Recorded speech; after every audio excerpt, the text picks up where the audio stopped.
May 5, 1945. Dawn breaks over the Austrian Alps. Inside the medieval walls of Castle Itter, an American tank captain checks his ammunition. Beside him, a German Wehrmacht major does the same. An SS officer, yes, an SS officer, coordinates defensive positions. French prisoners, including two former prime ministers, load rifles they barely know how to use. And a 61-year-old tennis star prepares to make a desperate run through enemy lines for help. Outside the castle walls, over 100 Waffen-SS troops prepare to attack. Their orders are simple: kill everyone inside, no prisoners, no survivors. This is 3 days before Germany officially surrenders. The war in Europe is effectively over. Hitler is dead, Berlin has fallen. And yet here in a remote Austrian castle, one of the strangest battles in military history is about to begin.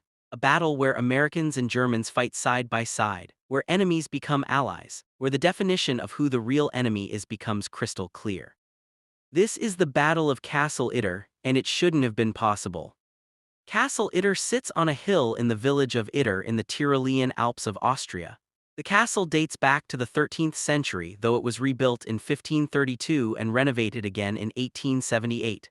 By the early 20th century, it had been converted into a small hotel. Then came World War II. In 1938, Austria was annexed by Nazi Germany in what the Nazis called the Anschluss. By 1940, the German government had leased Castle Itter from its owner, Franz Gruner. But in February 1943, SS Lieutenant General Oswald Pohl, under orders from Heinrich Himmler, simply seized the castle outright.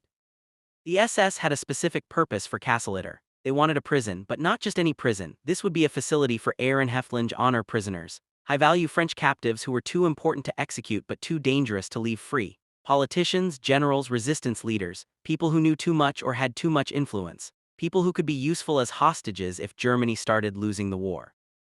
By April 1943, Castle Itter had been fully converted into a prison camp, administered as a subunit of Dachau concentration camp. The transformation was complete. A medieval castle had become a gilded cage for some of France's most prominent figures. The prisoners at Castle Itter were an extraordinary collection of French political and military elite. Many of them hated each other. Some had been on opposite sides of France's political wars before the Nazi occupation. But now they were trapped together in a remote Austrian castle, guarded by SS troops waiting out the war. There was Édouard Daladier, who had been Prime Minister of France when the war began.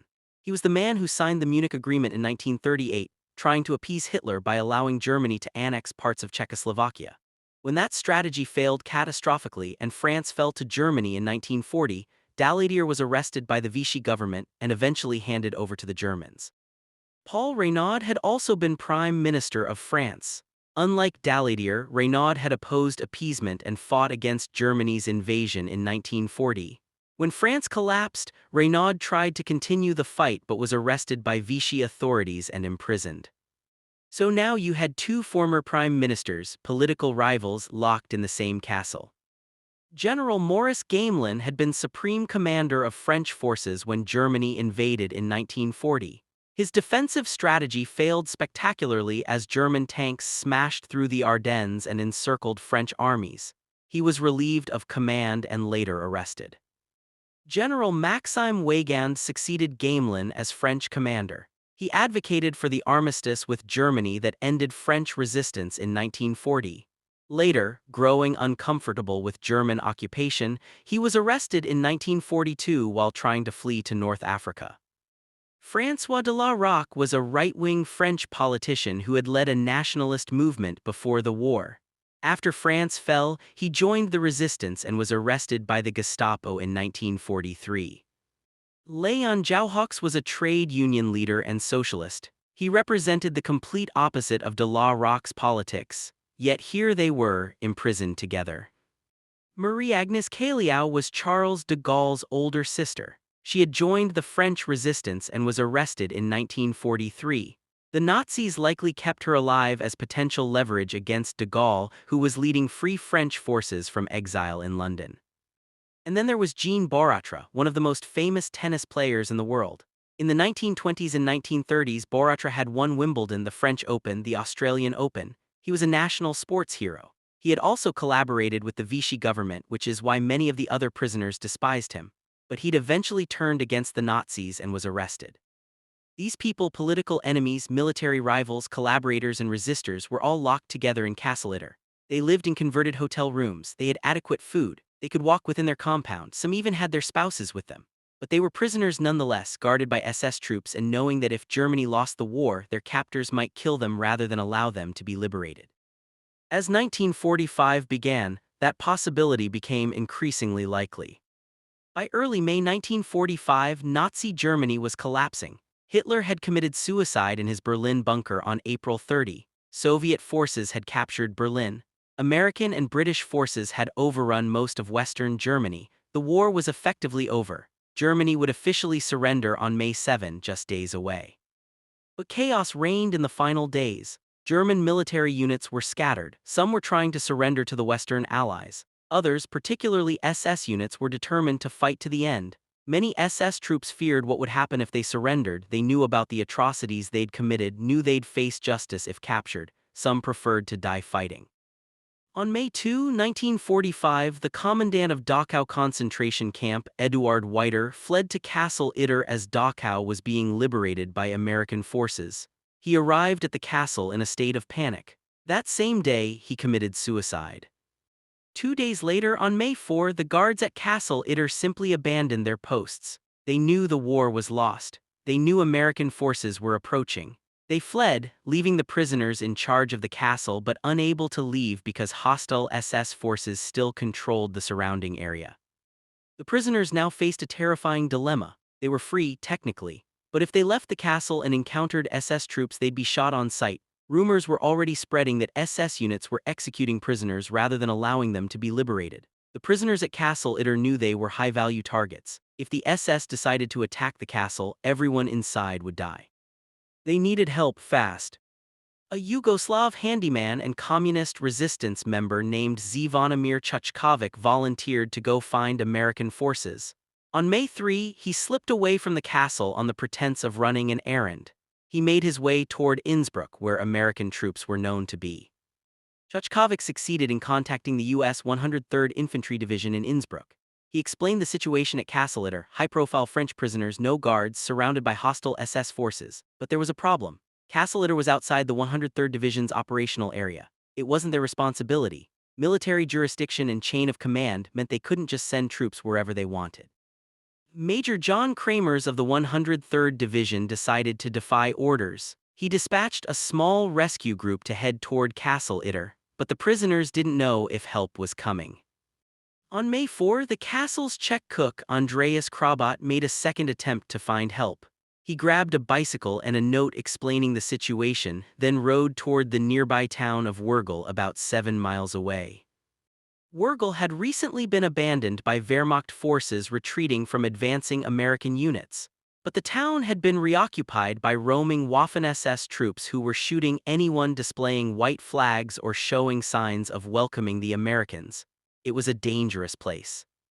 Krabat found someone unexpected in Wurgl: Major Joseph Gangl, a German Wehrmacht officer.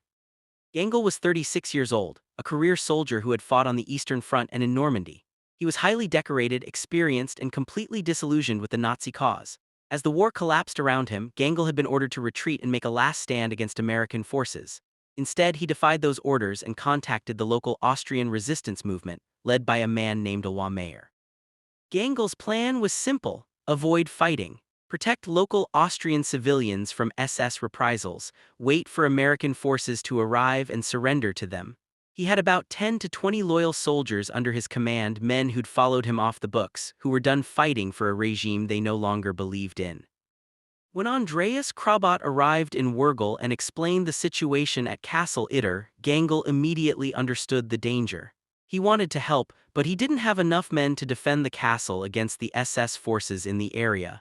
He needed American support. Gangl made a decision that took extraordinary courage. He grabbed a white flag, got in a vehicle, and drove toward the nearest American unit to surrender and ask for help. Captain John C. Jack Lee Jr. was a 27-year-old tank commander with the 23rd Tank Battalion, 12th Armored Division. He was rough-talking, hard-drinking, and cigar-smoking, exactly the kind of officer Hollywood would later love to portray. His unit had been conducting reconnaissance in the area around Kufstein, Austria, waiting to be relieved by infantry. when a German Wehrmacht major appeared under a white flag explaining that French VIPs were trapped in a castle surrounded by SS troops, Lee didn't hesitate. He didn't worry about jurisdictions or chain of command. He saw a mission that needed doing. Lee gathered a small force, 14 American soldiers including himself, 3 Sherman tanks including his own tank nicknamed Basat and Jenny, and Major Gangl with about a dozen of his loyal Wehrmacht soldiers. This strange combined force, Americans and Germans, officially enemies who were about to fight together, headed for Castle Itter.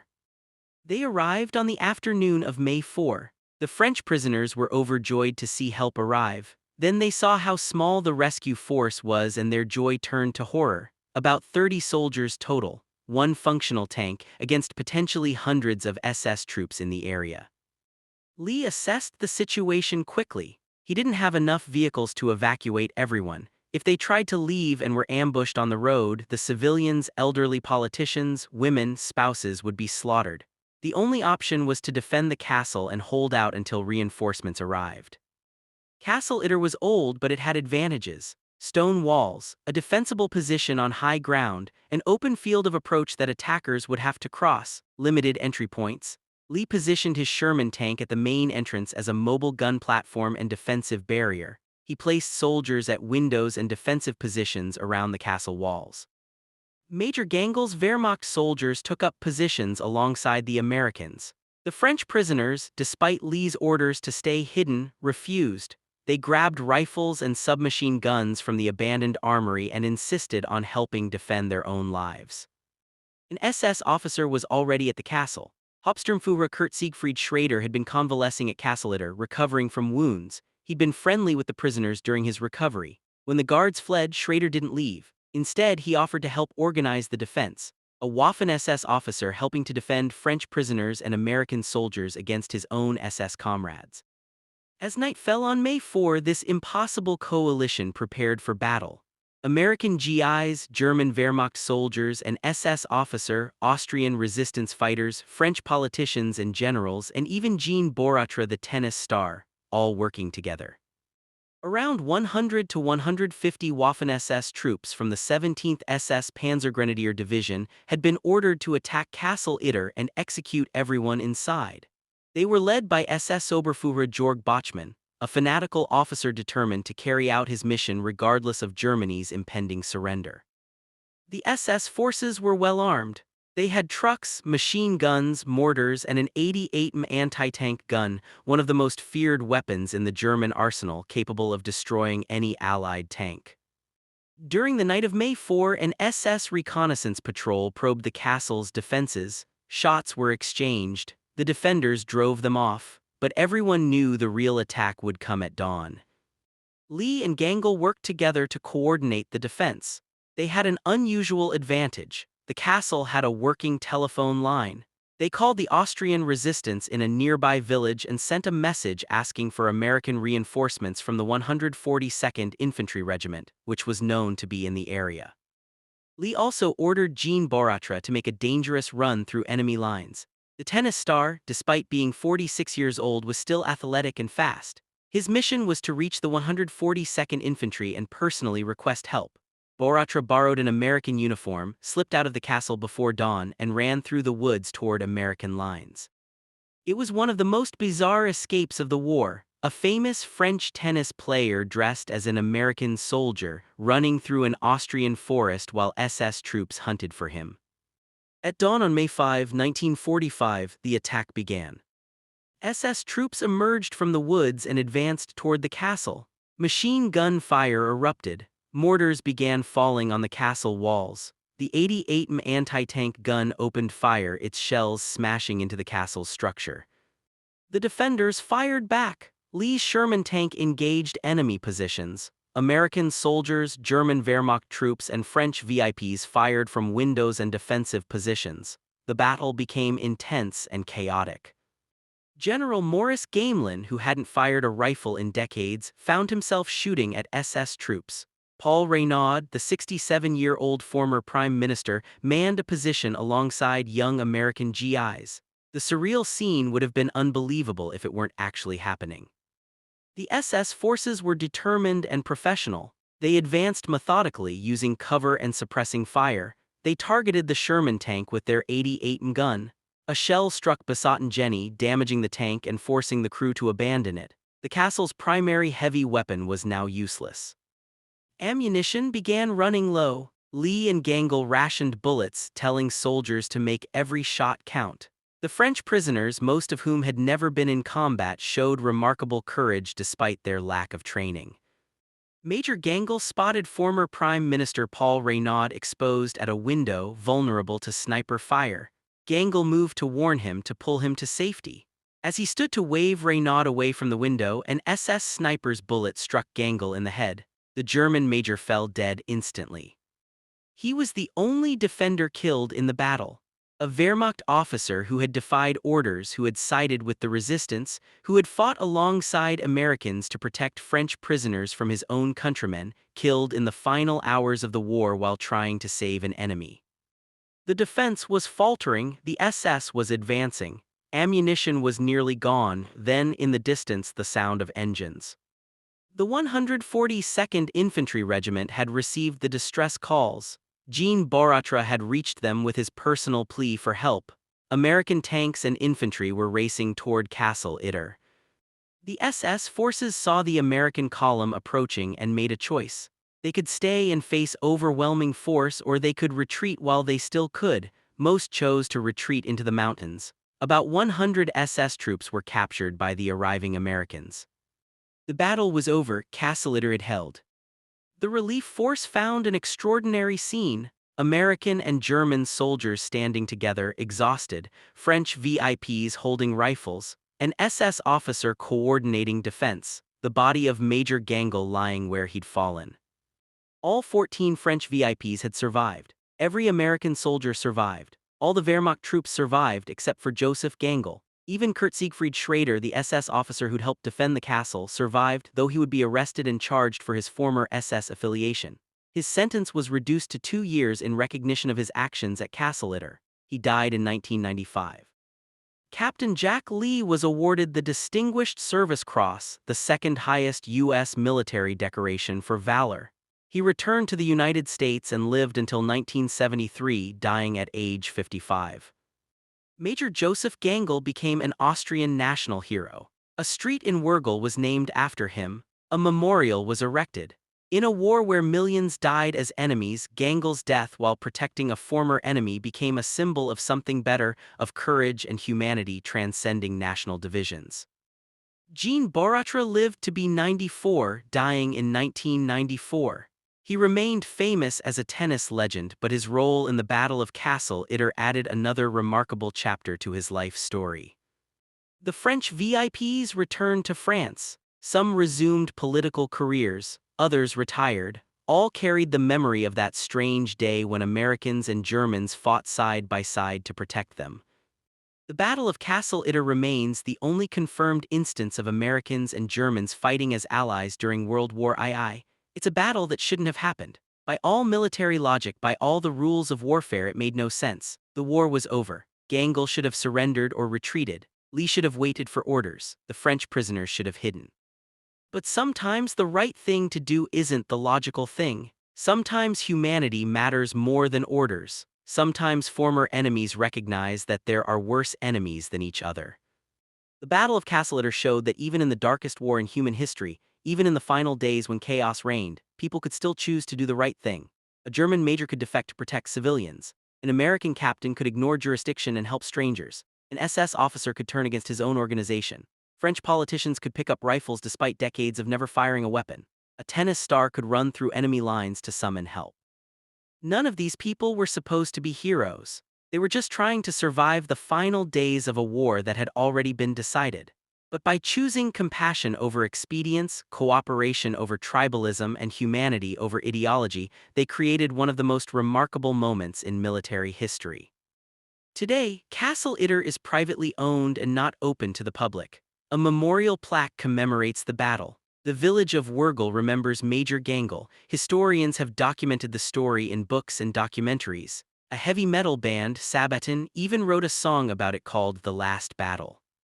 but the battle remains largely unknown to the general public. Most people have never heard of Castle Itter. They don't know about the day when Americans and Germans fought together. They don't know about Joseph Gangl or Jack Lee or Jean Boratra's desperate run through the forest.